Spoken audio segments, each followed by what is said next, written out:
हमारे साथ उमाशंकर भी। उमा, जो शुरुआती बात है वो तो अभी पता चल रही है, लेकिन क्या ऐसे कोई रेडिकल ग्रुप्स या ऐसे अतिवादी संगठन हैं जापान में जिनके ऊपर शक जाए, और एक शक अड़ोसी पड़ोसियों के ऊपर भी जा सकता है जो हालात हैं पूरी दुनिया के उसमें?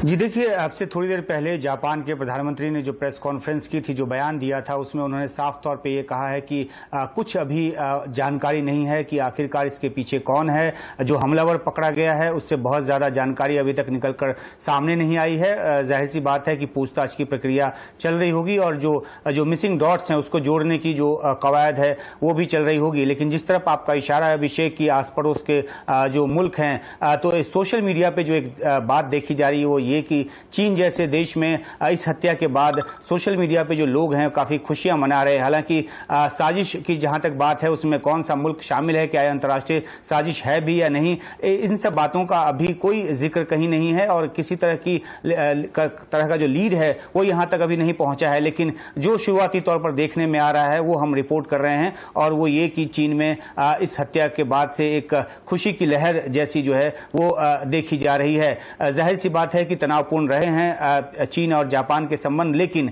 ये एक हत्या की वजह हो ऐसी कोई बात अभी सामने नहीं आई है।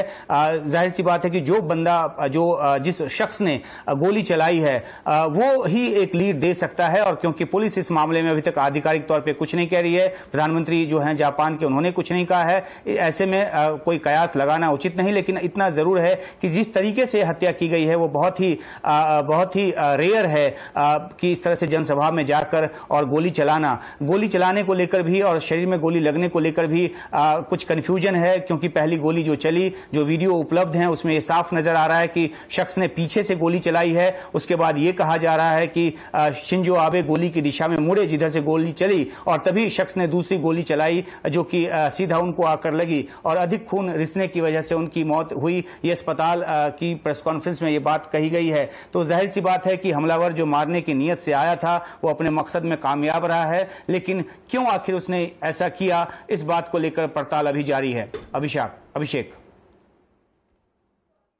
क्या शिंजो आबे को कोई खतरा था पहले, ऐसा खतरा, क्योंकि वो लंबे अरसे तक प्रधानमंत्री रहे हैं?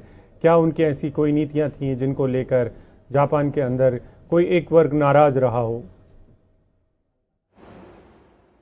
जी देखिए, 2012 से 2020 तक उनका दूसरा कार्यकाल रहा। उससे पहले वो 2006 से 2007 तक प्रधानमंत्री रहे। उसके बाद अगले 5 सालों में 5 प्रधानमंत्री और बदल गए। छठे प्रधानमंत्री के तौर पे शिंजो आबे आए और उन्होंने जापान को एक नई तरक्की की राह दी, क्योंकि उस समय जापान बहुत सारी मुश्किलातों से गुजर रहा था। वहां पे न्यूक्लियर हादसा जो है वो हुआ था, जो सुनामी आई थी उससे जापान निकल नहीं पा रहा था, और इसके अलावा जो एक अर्थक्वेक है उसने भी जापान को तबाह किया था। तो इन सब चीजों से निकालकर शिंजो आबे जापान को तरक्की की राह पर ले गए। दुनिया के बहुत सारे देशों से उनके संबंध काफी अच्छे रहे और जापान के साथ सहयोग इन देशों का काफी बड़ा, जिसमें खुद भारत भी शामिल है। आपको याद होगा अभिषेक की शिंजो आबे और प्रधानमंत्री मोदी के बीच के पर्सनल केमिस्ट्री को लेकर कितनी सारी बातें 2014 में हुई थी, जब प्रधानमंत्री मोदी जापान के दौरे पर गए थे। और उस समय भी ये कहा गया था, उस समय भी ये जानकारी निकलकर सामने आई थी कि शिंजो आबे ट्विटर पे जिन एक दो लोगों को फॉलो करते थे उसमें प्रधानमंत्री मोदी को भी वो फॉलो करते थे। तो काफी एक सर्वमान्य नेता के तौर पे दुनिया के देशों में वो उभरे थे, और ऐसे में उनकी दुश्मनी घरेलू तौर पर किसी से हो इस बात की संभावना नहीं के बराबर है। और खासतौर पे जब 2020 में उन्होंने खुद अपनी तरफ से पद त्याग दिया था स्वास्थ्य का हवाला देकर, और नए प्रधानमंत्री उस समय शुगा बने थे, तो ऐसे में कोई पॉलिटिकल राइवलरी की बात भी सामने नहीं आ रही है। लेकिन ये एक जांच का विषय है, और जब जापान के प्रधानमंत्री खुद कह रहे हैं कि अभी किसी तरह का कोई लीड नहीं है, कोई पुख्ता जानकारी नहीं है, तो ऐसे में ये तमाम जो है विश्लेषण की बातें हैं। देखना होगा कि कौन सा संगठन, अगर कोई संगठन है इसके पीछे, तो या फिर किस तरह की साजिश है जिसके तहत इस घटना को अंजाम दिया गया है और हमले में उनकी मौत हुई है। अभिषेक।